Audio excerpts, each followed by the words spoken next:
Welcome to online portal of Ayodhya education. आज हम लोग एसी थ्योरी में यूनिट चार्ज के बारे में सीखेंगे और कैपेसिटेंस क्या होता है, इसका काम क्या होता है, यूनिट क्या होती है और यह किन किन फैक्टर्स पे डिपेंड करता है उसके बारे में स्टडी कर रहे हैं। प्रीवियस क्लास में हम लोगों ने इलेक्ट्रोस्टैटिक्स के बारे में सीखा, जिसमें हम लोगों ने कूलाम का नियम सीखा कि जो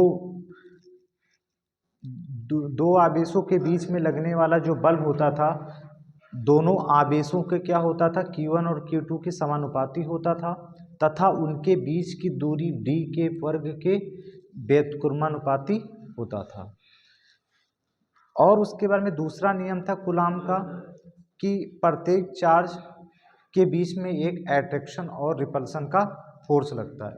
यदि वो सेम चार्ज हैं तो एक दूसरे को क्या करेंगे, रिपल करेंगे, और अगर वो दोनों चार्ज क्या हैं, अलग अलग हैं, तो एक दूसरे को अट्रैक्ट करेंगे। तो ये हम लोगों ने सीखा। आज उसके बारे में हम आगे सीखते यूनिट चार्ज। तो यूनिट चार्ज क्या होता है, यदि दोनों आवेश Q1 और Q2 का मान क्या हो, 1 कूलाम, और उनके बीच की दूरी 1 मीटर हो, तो उस पे लगने वाले बल का मान जो होता है, अगर उसमें जो बल लगेगा 9 गुणे 10 की घात 9 लगेगा, तो उसकी जो यूनिट होगी 1 यूनिट चार्ज कहलाती है। तो हमारा सबसे पहला टॉपिक है यूनिट चार्ज। तो 1 कूलाम आवेश की वह मात्रा जो 2 इकाई इलेक्ट्रिक चार्ज को 1 मीटर के अंतराल या दूरी पर निर्वात में रखने पर 9 गुणे 10 की घात 9 का बल लगाए, इकाई आवेश या यूनिट चार्ज कहलाता है। ये माना 2 आवेश हैं Q1 और Q2 और इनके बीच की दूरी क्या है, 1 मीटर है। तो इसको लिखते हैं हम लोग कूलाम के नियम से F बराबर 9 गुणे 10 की घात 9 Q1 Q2 बटे d स्क्वायर। यदि हम लोग यूनिट चार्ज की बात कर रहे हैं, मतलब चार्ज का मान 1 के बराबर, तो Q1 बराबर Q2 बराबर कितना हो, 1 कूलाम, और इनके बीच की दूरी भी कितना हो, 1 मीटर। तो यहाँ पर हम पुट करेंगे Q1 Q2 बराबर 1 और d बराबर 1 का स्क्वायर 1। तो ये F बराबर मिलेगा यहाँ से 9 इंटू 10 की पावर 9 न्यूटन। ये होता है हमारा यूनिट चार्ज। अगली चीज होती है इलेक्ट्रिक फील्ड। जिस प्रकार हम लोगों ने मैग्नेटिक फील्ड देखा था कि जहाँ तक हम लोग चुंबक के प्रभाव को अनुभव कर सकते हैं उसे क्या कहते हैं, चुंबकीय प्रभाव। या जब कोई मैग्नेट जहाँ तक किसी लोहे से व चुंबक से बनी पदार्थ को क्या होता है, अपनी ओर खींचने की जो उसकी क्षमता थी, वो क्या कहलाता था, उसका मैग्नेटिक फील्ड। इसी प्रकार हमारा इलेक्ट्रिक फील्ड होता है, जहां पर हम किसी आवेश के चारों ओर का वह क्षेत्र जहां पर हम विद्युत के प्रभाव का क्या कर सके, अनुभव किया जा सके, इलेक्ट्रिक फील्ड कहलाता है। जिस प्रकार चुंबक में जो मैग्नेटिक फील्ड लाइनें होती हैं N से निकलकर S की ओर जाती थी, ठीक उसी प्रकार जो हमारे इलेक्ट्रिक फील्ड होता है, वैद्युत क्षेत्र होता है, वैद्युत क्षेत्र की जो बल रेखाएं होती है वो हमेशा पॉजिटिव चार्ज से उत्पन्न होती है या पॉजिटिव चार्ज से निकलती हैं और निगेटिव चार्ज तक पहुंचती है, निगेटिव चार्ज पे समाप्त होती है। ये हमारा चार्ज है। माना 2 चार्ज है, एक पॉजिटिव चार्ज है, एक निगेटिव चार्ज है। तो पॉजिटिव चार्ज से ये क्या हुआ है कि इलेक्ट्रिक जो लाइंस हैं, ये हमारी क्या है, ये इलेक्ट्रिक लाइन है, इलेक्ट्रिक लाइंस, इन्हें कहते हैं वैद्युत बल रेखाएं। तो वैद्युत बल रेखाएं धनात्मक चार्ज से बाहर की ओर जाती हैं, आउटवर्ड्स, और निगेटिव चार्ज में क्या होती है, अंदर की ओर आती है। ये हमारा पॉजिटिव चार्ज है, ये पॉजिटिव चार्ज है हमारा, और सेकेंड वाला हमारा क्या है, निगेटिव चार्ज। तो निगेटिव चार्ज पे समाप्त होती हैं और पॉजिटिव चार्ज से बल रेखाएं, इलेक्ट्रिक जो आपकी लाइंस होती हैं वो निकलती हैं। फिर हमारा कैपेसिटेंस, दूसरी हेडिंग है हमारी कैपेसिटेंस।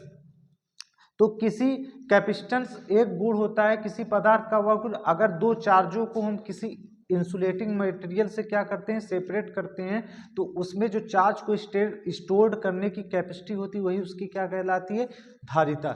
या दूसरी शब्दों में इसको कहते हैं कि एसी परिपथ का वह गुण जो वोल्टेज के परिवर्तन का विरोध करता है, कैपेसिटेंस कहलाता है। तो उसे सीखेंगे। किसी इंसुलेटिंग मटेरियल से सेपरेट की गई 2 चालक प्लेटें के बीच इलेक्ट्रिक चार्ज को स्टोर करने की जो कैपेसिटी होती है वही क्या कहलाती है, कैपेसिटेंस कहलाती है। दूसरे शब्दों में एसी सर्किट का वह गुण जिसके कारण वह वोल्टेज के मान में होने वाले परिवर्तन, चेंजेस का विरोध या अपोज करता है, कैपेसिटेंस कहलाता है। इसे कैपिटल C से प्रदर्शित करते हैं और कैपेसिटेंस का मात्रक क्या होता है, कूलाम होता है, सॉरी कूलाम नहीं होता है, फैराड होता है। इसे C से व्यक्त करते हैं और इसका मात्रक क्या होता है, फैराड होता है। और किसी प्लेट की जो कैपेसिटेंस होती है, किसी समांतर प्लेट की जो कैपेसिटर की धारिता होती है, वो निम्न फैक्टर पे हमारी क्या करती है, डिपेंड करती है। सबसे पहले वो करती है कि आपकी एरिया ऑफ प्लेट पर, उस प्लेट के क्षेत्रफल पे। दूसरा चीज क्या होता है, डिस्टेंस ऑफ प्लेट, यानी प्लेट के बीच की दूरी पर। और तीसरा आपका होता है जिस मीडियम में रखा जाए, यानी मीडियम ऑफ प्लेट। तब ये हो जाएगा कैपेसिटेंस C बराबर हो जाएगा एप्सिलॉन 0 एप्सिलॉन r और एरिया ऑफ A और बटे D डिस्टेंस, जहां एप्सिलॉन 0 क्या है, परमिटिविटी है, जिसका यूनिट फैरेड पर मीटर होता है। एप्सिलॉन r क्या होती है, रिलेटिव परमिटिविटी, एयर के लिए इसका मान क्या होता है, 1 होता है। और एप्सिलॉन 0 का मान जो होता है इस 8.85 इंटू 10⁻⁻12 फैरेड पर मीटर होता है।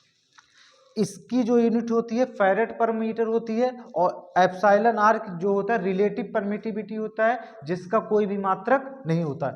ए क्या है, एरिया ऑफ प्लेट, और एरिया क्या होता है, लंबाई गुणे चौड़ाई, जिसका मात्रक क्या होता है, मीटर स्क्वायर। और डी क्या होता है, डिस्टेंस ऑफ प्लेट, यानी दूरी को किस में मेजर करते हैं, मीटर। इस प्रकार हमारे कैपेसिटेंस का जो यूनिट वो क्या होता है, फैरेड। ये था हमारे एसी की सर्किट में यूनिट चार्ज, कैपेसिटेंस और कूलाम का नियम, और लाइनें, इलेक्ट्रिक लाइनें की क्या क्या गुण होती हैं, उसके बारे में हम लोगों ने सीखा। चैनल को लाइक करो और सब्सक्राइब करो, ज़्यादा से ज़्यादा क्या करो, शेयर करो, ताकि आगे की वीडियो भी आप लोग को मिल सके। Thank you for this video.